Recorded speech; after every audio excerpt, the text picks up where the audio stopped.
was educated through public schools, Roosevelt School, Proctor High School, went to Mohawk Valley Community College. I decided to become a Utica firefighter back in 1989, and I spent 20 years there, and I retired in 2010. Along the way, I operated a local security agency that's located right down here in South Utica, dealing with uniformed officers, 24/7 around the clock. I was able to hire them, and I was able to manage them. I had to pay the bills. I had to make sure accounts receivable, accounts payable, payroll, all that good stuff. Then I decided to open up an answering service located right here in South Utica. Had that from 2001 to 2020. So my work history is I'm not afraid to work, I'm not afraid to take chances. And as your mayor, that's what I'm going to do. I'm going to work for you 24/7, 7 days a week, and I'm going to retire from the 36 years that I put in that security agency. I'm going to retire because I want to be there for the citizens of Utica. That's what I want to do. I'm going to bring the experience of public safety there. I'm going to bring the experience of the business that I'm in right now, business experience right to City Hall. I know how to manage people. I've been doing it for 36 years, and that's what it's going to take to be a good mayor. We're at a crucial time right now. A crucial time because this mayor's been here 12 years. He's on his way out. You don't need someone to come in and learn on the job.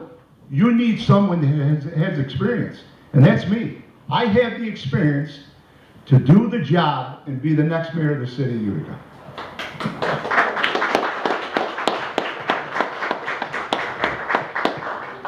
So this is like the 6th of these things that we've done, and so, you know, I have kind of a standard opener. But tonight, I've come home to South Utica, so I'm going off script, right? So I was elected to be your council person in 2019, and I've been serving since 2020. And serving as your council person, and I know you're not all from South Utica, has been the most rewarding, interesting. I haven't loved anything in my whole life that I have loved as much as I have loved serving you and being your conduit to your government. This has been the most satisfying, gratifying, interesting thing I've ever done in my life. And for those of you who've really liked me as your council person, you are going to love me as your mayor. Because the things that I've really done and done really well in the last 3.5 years is about connecting you with your government, making you feel more empowered, helping you understand how your government works, bringing your government to you and bringing you to your government. I've done that really well, and I've done that as a part-time council person juggling other jobs. So when I'm a full-time mayor with the resources of City Hall, I'm going to take all those things that I've done that you've really appreciated, and I'm going to be able to double down on them and triple down on them. So I've really developed an excellent reputation as a communicator. I send out a monthly newsletter. I hold in-person town halls. I answer your phone calls. I do all of that, and I'm going to do more of that as your mayor. So we're going to rebuild the website. We're going to have text notification systems. We're going to have lots of big in-person town hall meetings about all the things that we really care about. We're going to send out newsletters. We're going to do all that stuff that you've really appreciated about me over the last 3.5 years, and we're going to do it better. Thank you.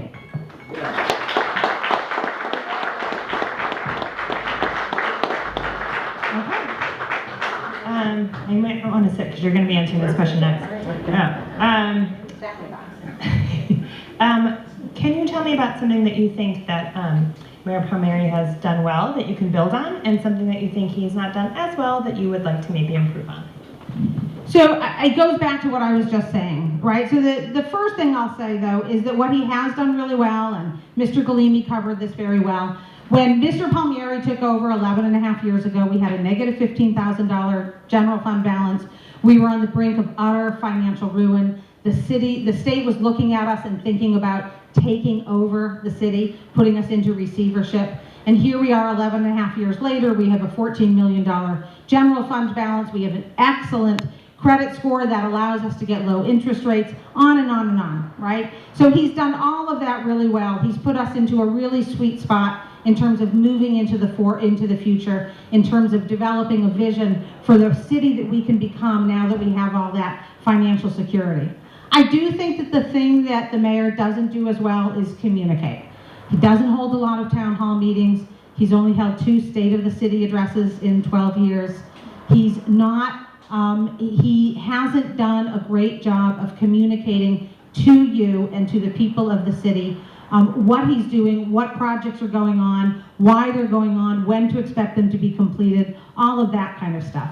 I think that that has been one of my regular disappointments, is his reticence to encounter the public as much as he could. So, great job on the finances. It puts all of us in a really terrific position, but I think we need to do a better job, government needs to do a better job of talking to you, and more importantly, listening to you, taking your ideas back to City Hall. The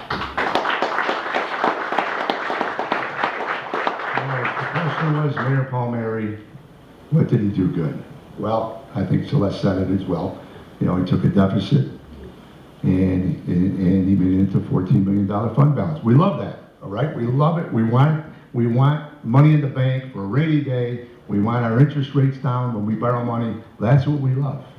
So he did a great job in that. I think he was in the right place at the right time. Don't forget, we got bailed out. We got bailed out by ARPA money. We got bailed out by the hospital coming in, $300 million going towards our hospital. So that kind of revitalized it. And he did work along with county government. Even though they have their differences, they put them aside, and he worked with county government. And that's what I plan on doing as mayor, working with other governments, New Hartford, Whitestown, Frankfurt, Deerfield, which we're doing now for the flooding in North Utica. So that's what I plan on doing, and I'm going to continue what he's doing. He was a salesman. He sold this city pretty good.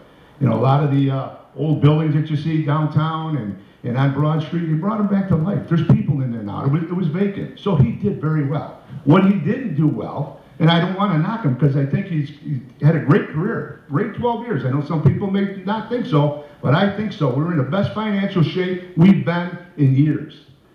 Communication is the key. Kellerman Center, for example, right here in South Utica. No one knew what was going on. No one knew, and all of a sudden they bring this huge monster building right into the neighborhood. You know, and that hurt. That hurt a lot of people. I voted against that. Not against the Kellerman Center itself, not against the people there, but the location. The location wasn't right. I wanted to put it behind Walgreens, right over here in South Utica. It would have been closer to the stores, been closer to the restaurants. It would have been a barbershop. It had everything at their hands. Everything right there within walking distance. Now they have one grocery store and a liquor store and maybe a food shop. But over here, there were more people. They don't have vehicles. A lot of them don't. That's one other thing. The other thing is complete streets downtown. Wednesday, we vote on it. Saturday, they mark the roads on it and change the whole neighborhood without notifying the businesses and residents. That's another thing he didn't do. So communication, I'd say, would be his weakest point. Sorry. Sorry, I just wanted to...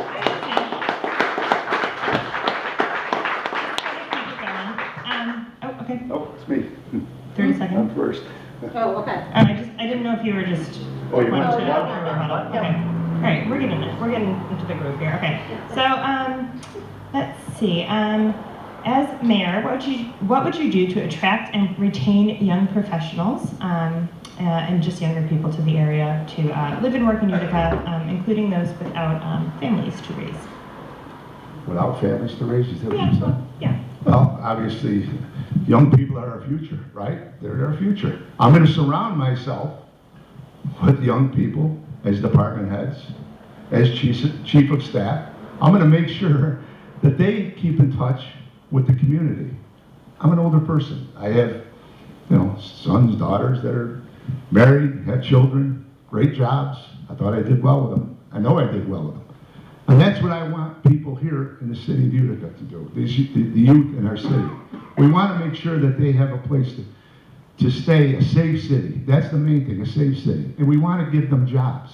I've had an idea, which I mentioned in the last meeting. A student in high school, 16, 17 years old, some of them like music, some of them like sports, some of them like to work.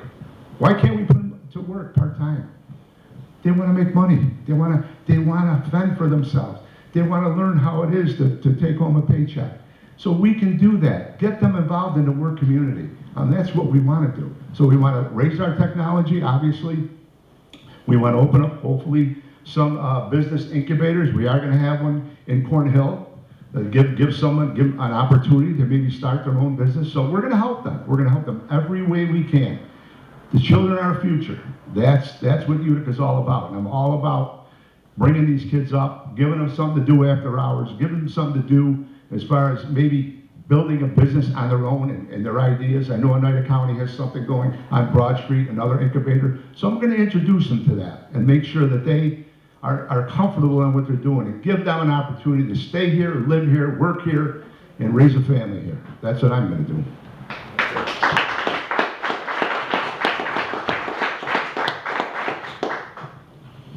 So a lot of people will say, well, we need to have jobs for young people to take, young, say, out of college kind of jobs for people to have. And of course we do. But in order to attract those employers, we need to make this into the kind of a city that those sort of employees want to live in.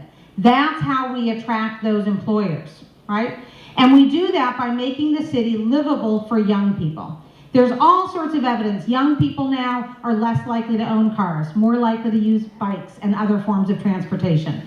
We're a small city in geographically 17.2 square miles.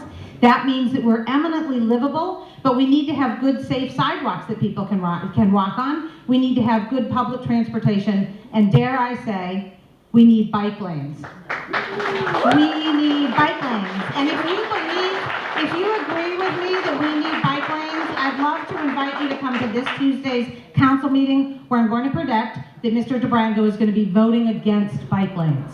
So those are the kinds of things. We need to think about what young people want. They want bike lanes, they want arts and cultural opportunities. They want things like the Uptown Theater and the Levitt Amp series downtown. They want things to do, places to go, and they want to be able to get there easily and safely.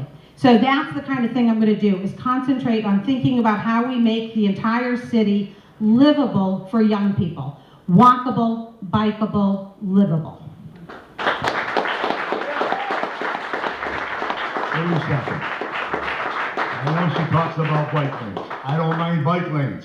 But where they're located downtown, they're in between a parked vehicle and a moving vehicle. So if someone is going to open the door, you are going to move into traffic.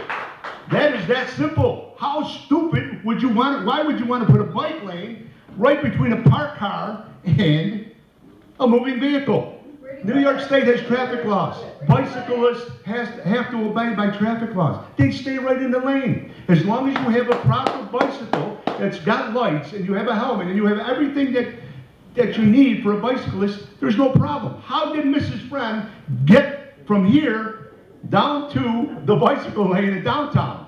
Did she take the bicycle lane or did she drive in the lane on the road? That's what I want to ask her. How do you get there? Do you fly? How do you get there? 30 seconds to answer. So what we had before Mr. DeBrango voted against it, was we had you opening the doors of your car into a traffic lane with vehicles moving 40 miles an hour. That's what he voted against, right? Or he voted for that situation. Now what we have is, instead of 4 lanes of traffic, we have 3 lanes of traffic, including a left turning lane. And public safety tells us that that is safer.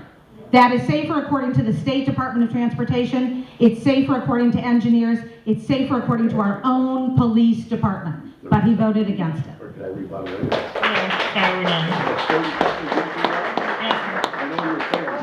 I know you're favorable towards it. It's 30 seconds. Oh, no. But it's 30 seconds each. Mr. Timekeeper. We did 30 seconds per. That's it. When you rebut, Yeah, I think we're 30 good. seconds for one person. You don't just grab the mic and come up and say But it. it's 30 seconds But per person. that's rebuttal is, not for both. So I wanted to make sure the rules are in place. All right. The mic is off. The mic is off because it's just 2 rebuttals.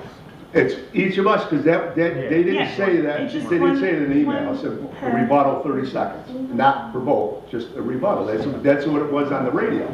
Yeah. 1 30-second rebuttal. Yeah, the way we've You been don't running just it. grab the mic 1:30. and talk. Well, that's what I'm saying. We've been running, it's just 1 and 1. All right, I got the rules. Thank you. It's just 1 and 1. Thank you.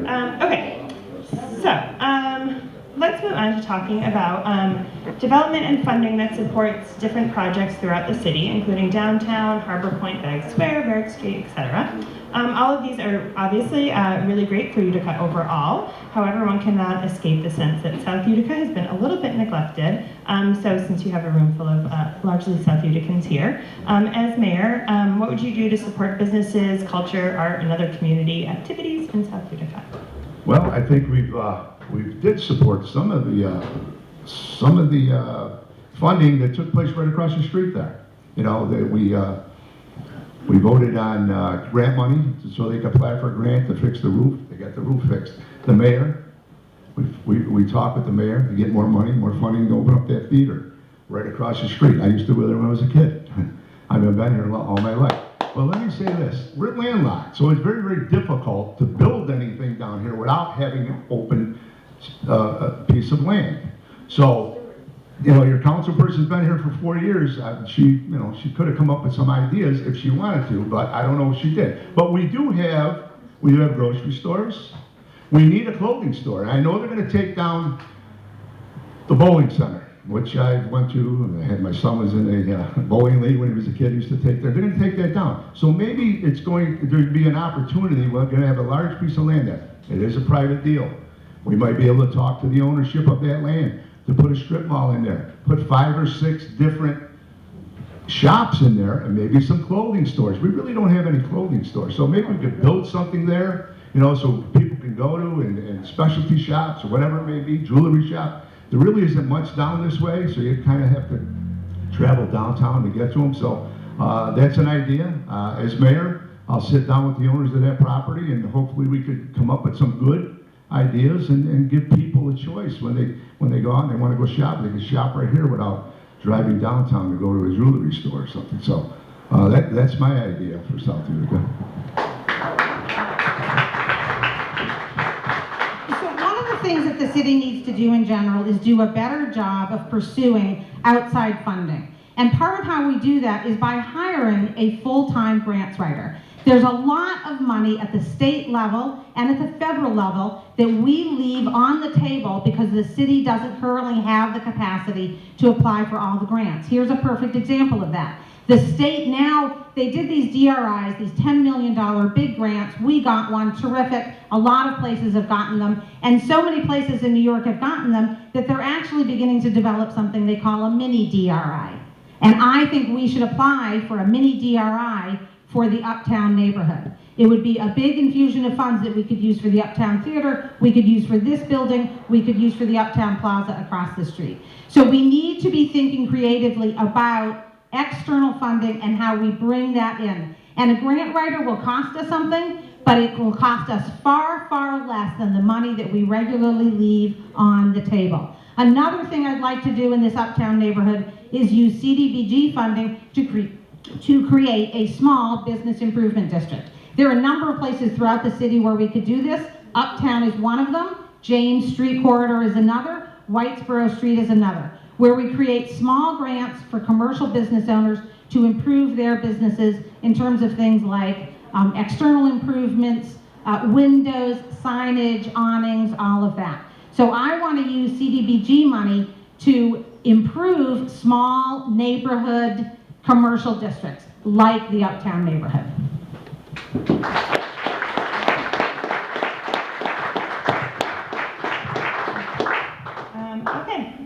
There seems to be an issue with green waste and other debris causing issues with the city sewer system, and when it rains there is flooding. Would you revise the current waste system and how? Councilwoman Farnham. Are you first this time? Yes. Okay, thank you. So I've actually been thinking about this a lot as I drive around the last few weeks and I see the piles of green waste out in the street. Now, Mike's right that we need to do a better job of simply communicating to people what the rules are and what the calendar is. But I actually think that the amount of green waste in the spring does not warrant loose pickup, and that we all ought to think about and consider having green waste be containerized in the spring and the summer, and in the fall, when we have a lot more green waste, considering that loose at the curb pickup. And I know that, you know, I could sit here and tell you that we're going to keep doing all the services that you love. I could bullshit you, but we're not going to keep doing everything you love if we decide that it's not what's working for all of us. I don't think that that's working. It first of all makes the streets a mess, but it also does in fact get into the storm drains, clog them, and cause flooding. And nobody knows more about how flooding works in South Utica than no person other than an engineer in our engineering department or people who Oneida County engineers. Nobody knows better about how flooding works and what causes it than I do here in South Utica. Green waste is one of the big problems. But it's not just about flooding, it's also just about our streets being a mess. So I think it's time for us collectively to consider containerizing our green waste in the spring. The fall is different. When you've got huge piles of leaves, that's much more difficult to deal with. So I do think that it's time for us to look really hard at adjusting that law.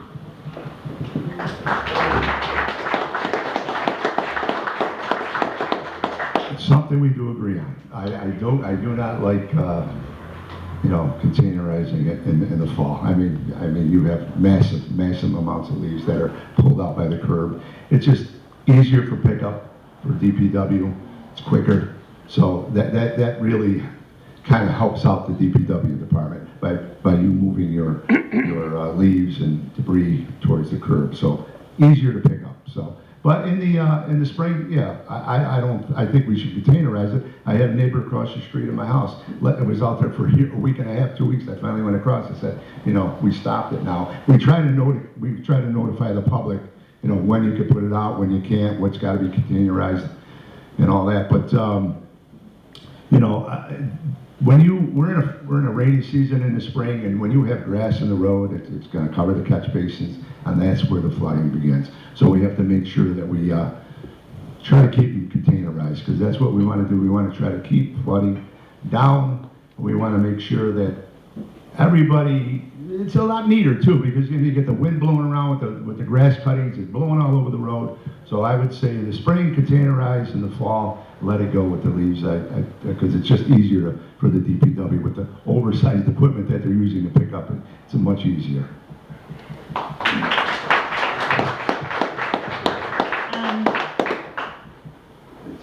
You'll be next, yeah. What are your plans, or what would you like to see happen with the St. Elizabeth's Hospital site? Well, St. Elizabeth's Hospital, I believe it's in October they're going to be making the move, so that building's going to be vacant. And I did talk to the administration a short time ago, to, you know, what progress has been made. They're going to be signing a contract shortly, and what they're going to do is they're going to look to get government funding to take the building down. That's what I was told. That's what they're going to do. I'm glad that the mayor decided to partner with MVHS, because that gives the city a seat at the table. So if one of us are mayor in January and it's not taken down, we still have a say in that property, and that is huge right there, because we want to preserve that neighborhood. The one thing that I don't want at St. Elizabeth's Hospital is another gas station or another convenience store. I really don't want it commercialized. What I want, what I see, my vision for that, and I will fight like heck to get it, is get that building down, wipe it right out. The garage is falling down, there's asbestos in that building, it's 100 years old. But I want either a cul-de-sac, or I want a U-shaped streets in there. I want single family housing. And it's gonna fit the neighborhood, preserve that neighborhood. And I wanna name it, and I thought about this name, Sister Rose Vincent Way, okay? That's what I want to do. So that's what I'm going to do as mayor. I will talk with them. I will talk to every government official to get the money to get it down, and then we will deal with the contractor when that time comes. But that's my take on it, and that's what I'm going to do as mayor.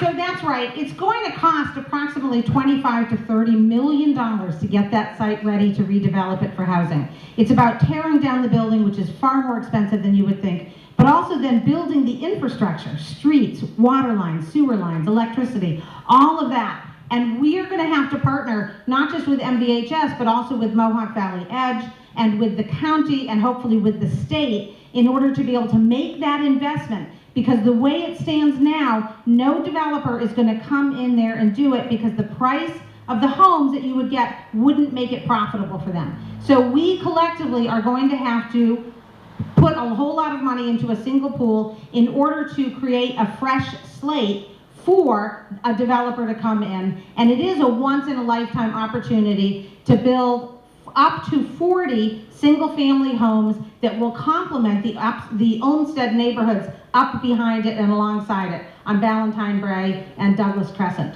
So that is the best plan for that, and that is what our recent housing study that the city, about a year ago or so, we commissioned a housing study, and that was their suggestion. But one of the things that we're going to have to make sure we do is whatever developer is going to come in here, whatever firm is going to develop that idea and develop that project, is going to have to meet with you, right? Is going to have to make sure that there are open forums, that all of the people in the neighborhood know what's going on, that they get brought into that process, that they get to contribute to that vision for that area.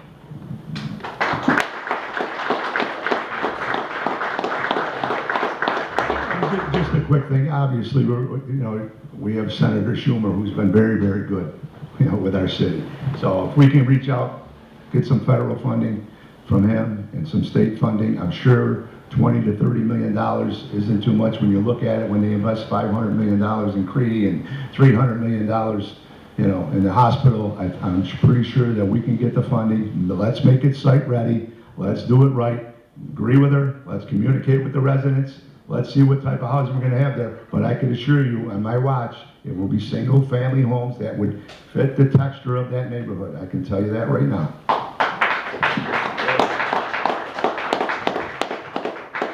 Okay. I'd like to flip my page for this. Do you have a plan to implement an overall beautification plan for the city of Utica? This was the word used in the question, so interpret that however you see fit. If so, how will you carry it out, and what are your plans for the empty storefronts along Genesee Street? So the empty storefronts, I believe people are referring to as the Kemp building, which every day looks a little worse. I was down there yesterday and there were actually stray kittens in one of those storefronts, which means that the back doors are to some extent open, right? Some extent being infiltrated. So got stray kittens down there. So that's a real problem downtown. I actually think that the continue to develop my vacant building registry law might be very helpful in things like that. So this was a law that the council passed more than a year ago that I developed, that was based upon successful laws in other places, and which makes an ordinance which says that if a building is vacant, we're going to attach fees to that in order to recoup for us the nuisance that empty buildings become. That can be like the single-family home on Brighton Place, 2803, that red and white columned building, which is such an eyesore and nuisance for that neighborhood, but it could also be applied to empty storefronts. So I think we ought to think about whether the vacant building registry could be of use here, but I also think that we ought to amend our zoning ordinance so that if a building is in process of being redeveloped, as the Kemp building is, that we have rules about what the facade must look like in the meantime. And there would be easy ways that we could beautify that stretch of downtown. I actually have a lot of ideas about beautification and actually spent the weekend putting plants in all the planters downtown. That's a very small scale sort of version of beautification. But I have a lot of ideas about not only how to do that, but also how to engage people in that, because people are happy to volunteer to do that kind of thing. But we need to use the zoning ordinance to make sure that buildings are not allowed to become so degraded that they become blight and an eyesore for the rest of the city.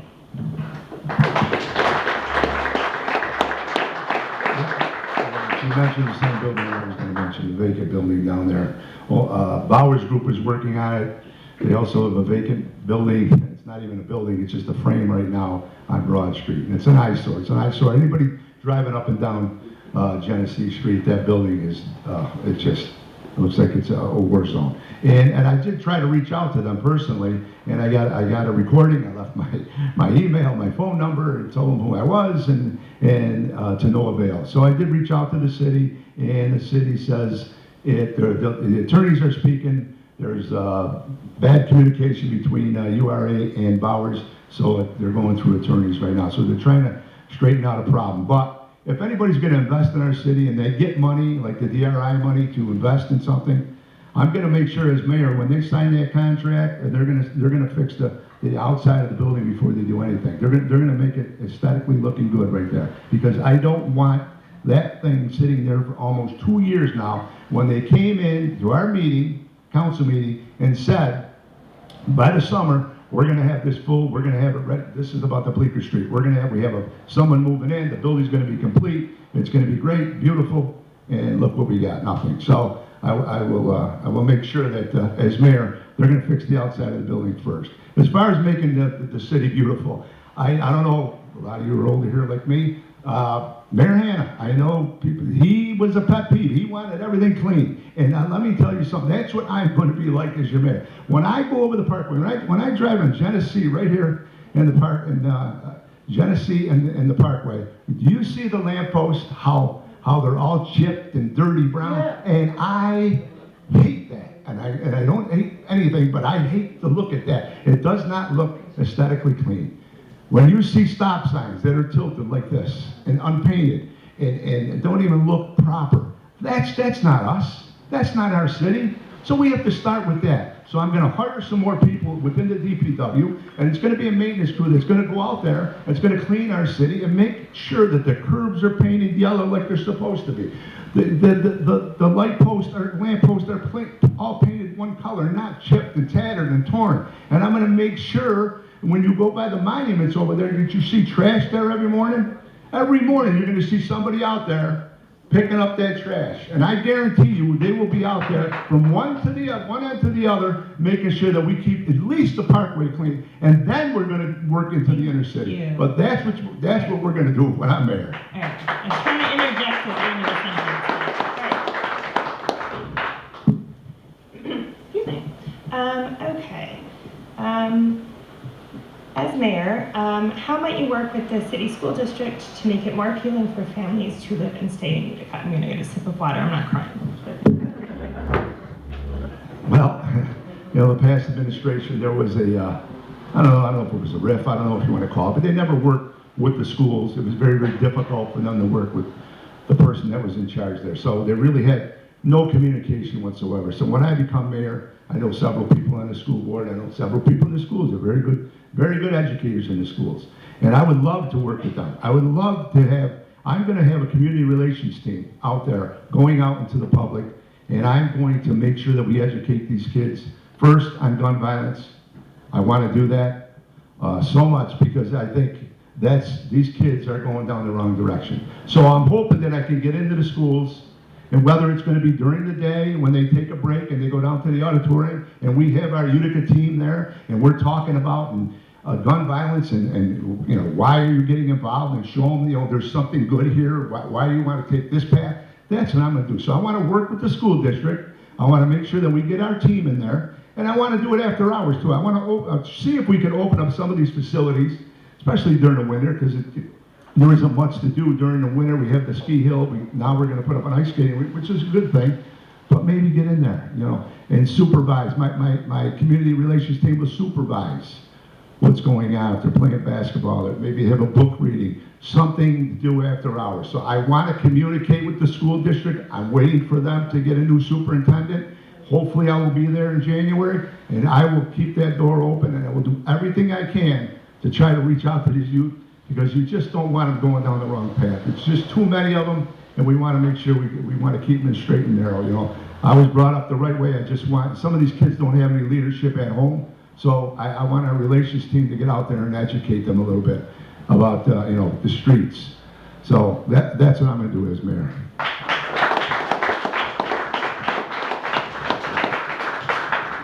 So our schools are on a much better path in the last year. And the biggest thing that has changed is that 2 years in a row, we turned out together as a city and elected good, independent people who would hold Bruce Karam accountable, and hold him accountable they did, and placed him on administrative leave, and he will be gone before too long. And that has been an enormous improvement. And I caught an awful lot of grief on the council when I talked publicly on the council about the problems in the school board in terms of violating open meeting laws, etc. But I kept on, and here we are now. We have a good school board, independent. They answer to us. They don't answer to Bruce Karam. This is good. So now we can move forward and develop a strong collaborative relationship with the schools. We already have 9 community centers spread across the city. Those buildings belong to us.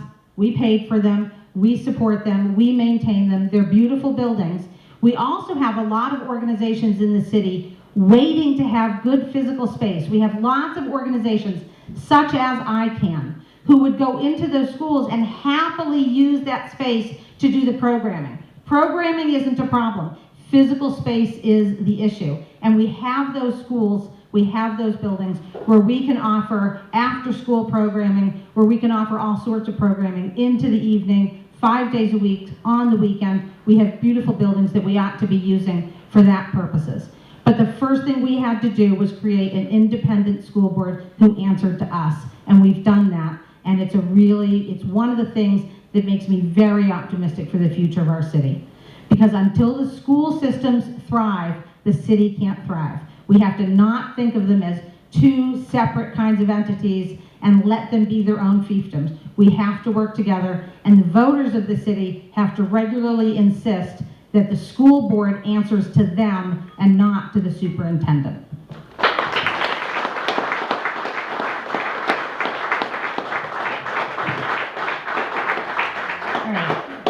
Question. I'm going to try to modify it on the fly so it can apply to both of you.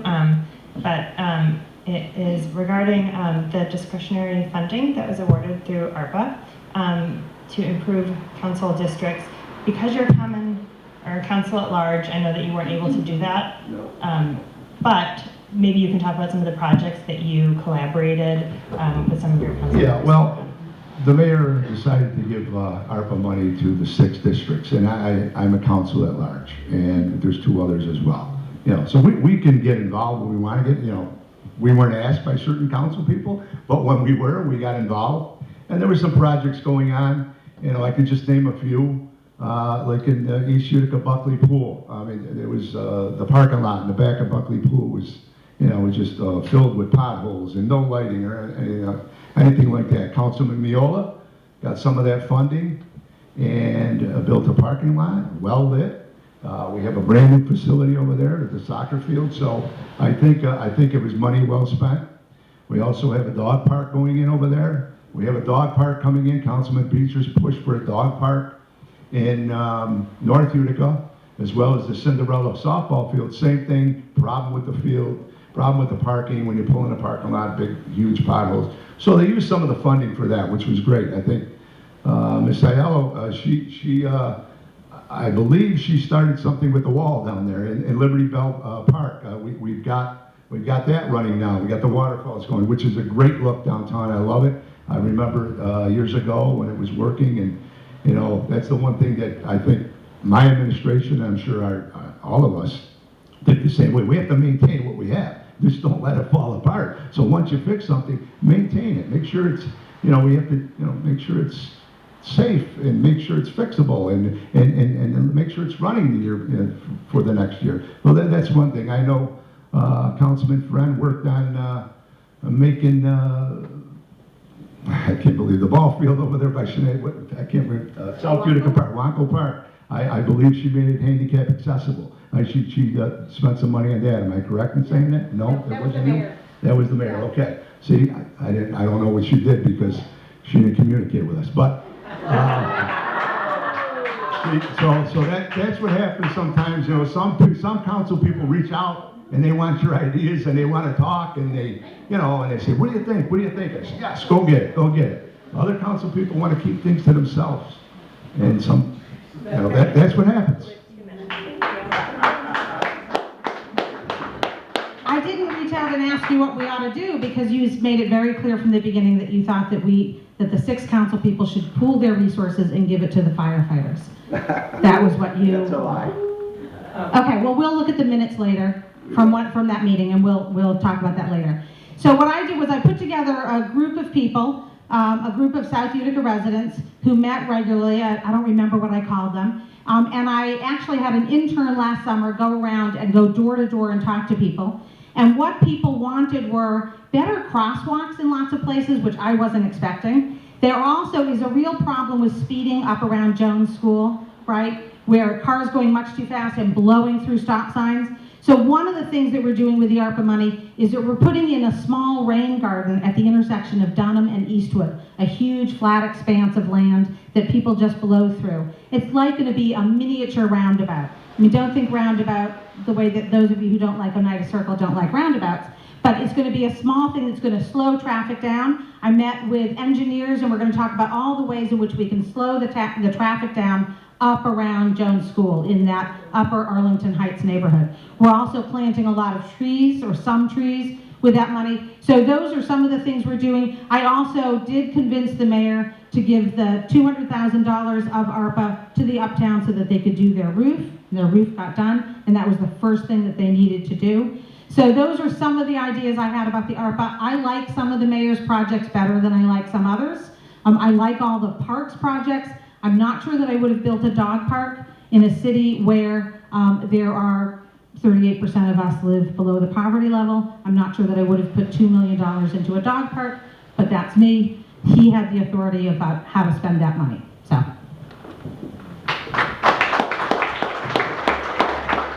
I don't believe the dog park was $2 million. That was the skate park, but I think a dog park is needed. I mean, you know, if you walk, I live on the east side. I do walk through Proctor Park, and there's always people walking their dogs. So it's good. Let them get out. Let them get the exercise. It's a secured area. They got one in North Utica now. Hopefully, maybe we can get one in South Utica soon. You know, it is a good thing to have, because you want your dog to stretch out. You want them in a leash all day long? No. Get them out there. Let them run around. So I think it's good exercise for the dog, and I think it's healthy. So that's my opinion. But I don't believe they spent $2 million on a dog park. But maybe I'm wrong.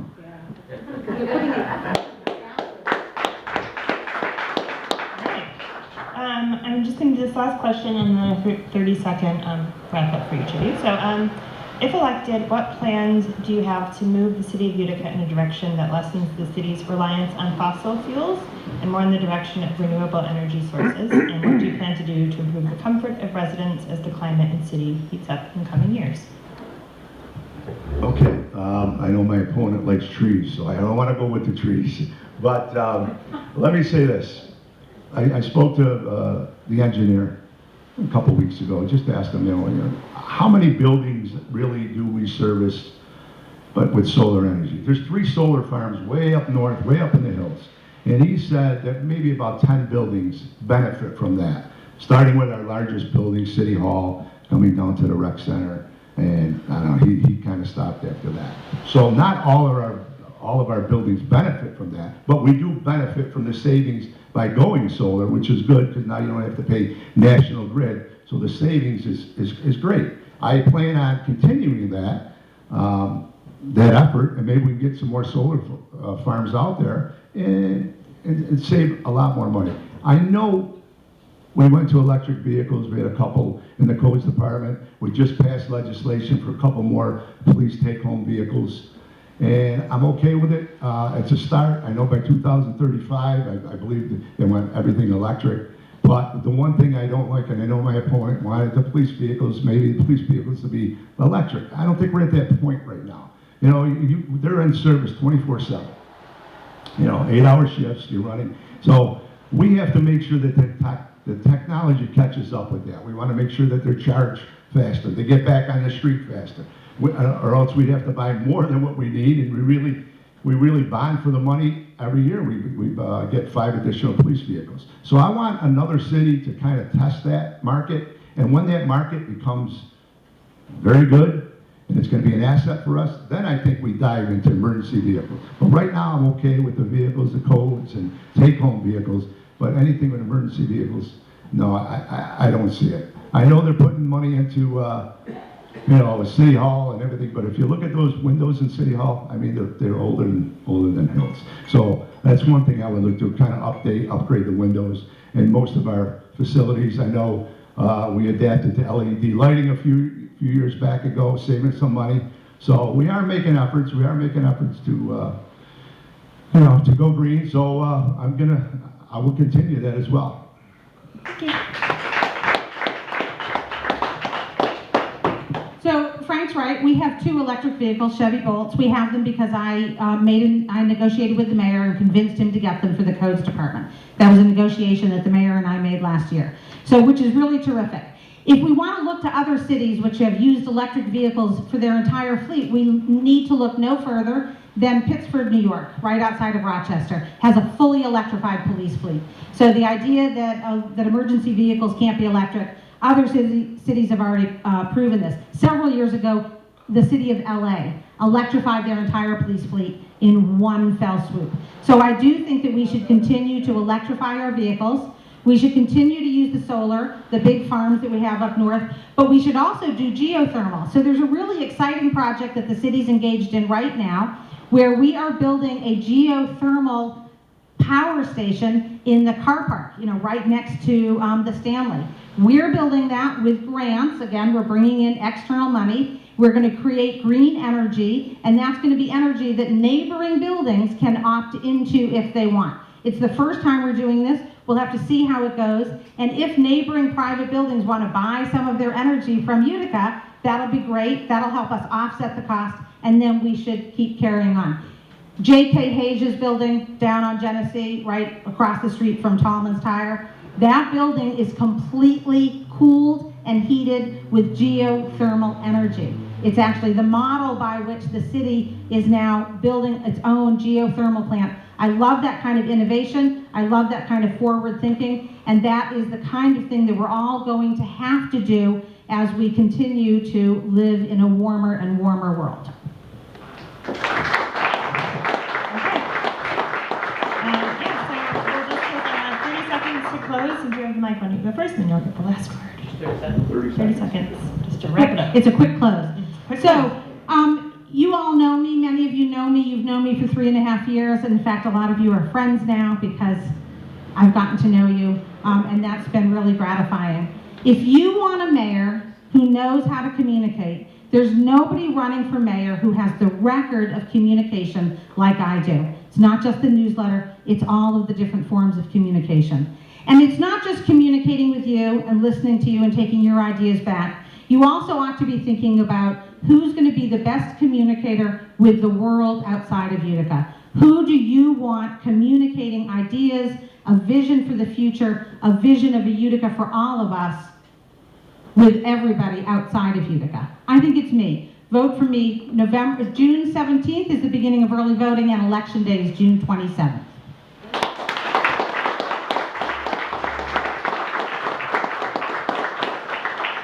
When this June 27th rolls around, experience is going to matter. And I'm just going to let you know that I've been on the council 6 years, 20 years serving the fire department, 20 years on the streets in public safety. I told you about my business, 36 years. Managing people, managing uniformed officers. I don't know what experience, how much more you're looking for. I made sure my bills were paid. I made sure that we paid, we accepted invoices, and we made sure that we paid.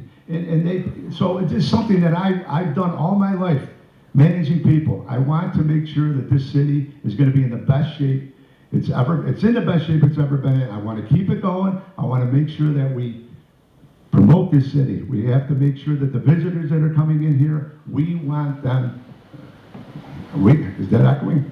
We want them to come in here and enjoy our city, spend the money in our city. If we increase our sales tax, like we've been doing the last 3-4 years now, we're up to almost $18 million. If we could do that and promote our city, we will be able to keep the real estate taxes down, and that's all I want to do. I just want to make the city better. I want to make sure that we are going to keep this train moving and going in the right direction. I want to just pick up right where the mayor left off. So thank you. Thank you, everyone, for spending some time here. Thank you so much for making some time for us as well. I guess that's it. Thanks a lot, and we'll see you next time. Thank you.